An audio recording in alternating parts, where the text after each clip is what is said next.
তো অবৈধ ইটা ভাটাৰ ওপৰত আপোনালোক সকলোৰে জ্ঞাত যে জিলা আমাৰ দক্ষিণ শালমৰা মানকাছাৰ জিলা আয়ুক্ত মহোদয়ৰ নিৰ্দেশ মৰ্মে আমি যিবিলাক অবৈধ ইটা ভাটা আছিলে তেওঁলোকক পৰ্যায়ক্ৰমে আমি নোটিছ দি আছো আৰু নোটিছ দি যিসকল অবৈধ বুলি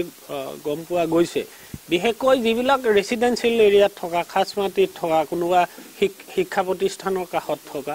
তেনেকুৱাবিলাক আমি তেওঁলোকৰ যদিও নথিপত্ৰ থকাৰ অৱস্থাটো সেই ইটা ভাটাবিলাক আমি নোটিছ জাৰি কৰি তেখেতলোকক উচ্ছেদ কৰাৰ ব্যৱস্থা কৰিছো। আজি যি জায়গাত উপস্থিত আছো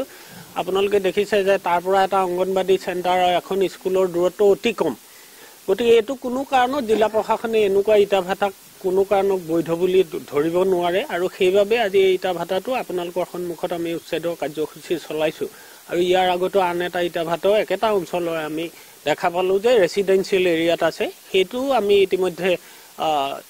উচ্ছেদ কৰিলো আৰু গোটেই অঞ্চলটো চাওঁতে এটা দেখা গৈছে যে দুটা আৰু অতিৰিক্ত ইটা ভাটা আমাৰ নজৰলৈ আহিছে। সেই দুটা ইটা ভাটাটো অনতিপলমে বন্ধ কৰিবৰ বাবে গাঁও প্ৰধানৰ থ্ৰুৱেদি আমি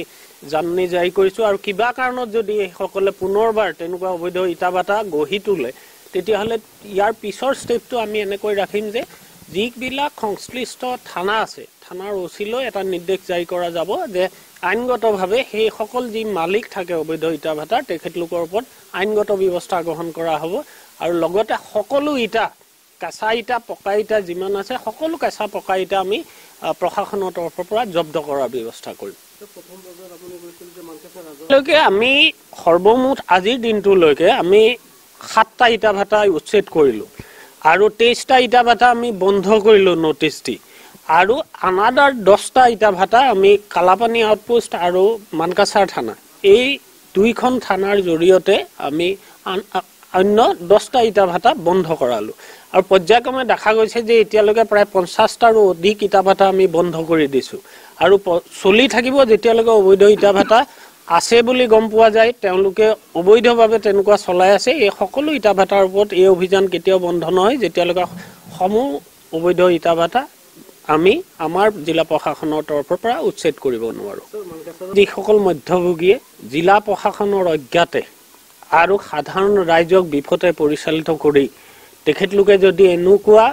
বেআইনী পন্থা হাতত লৈছে তেখেতলোকক সকীয়াই দিছো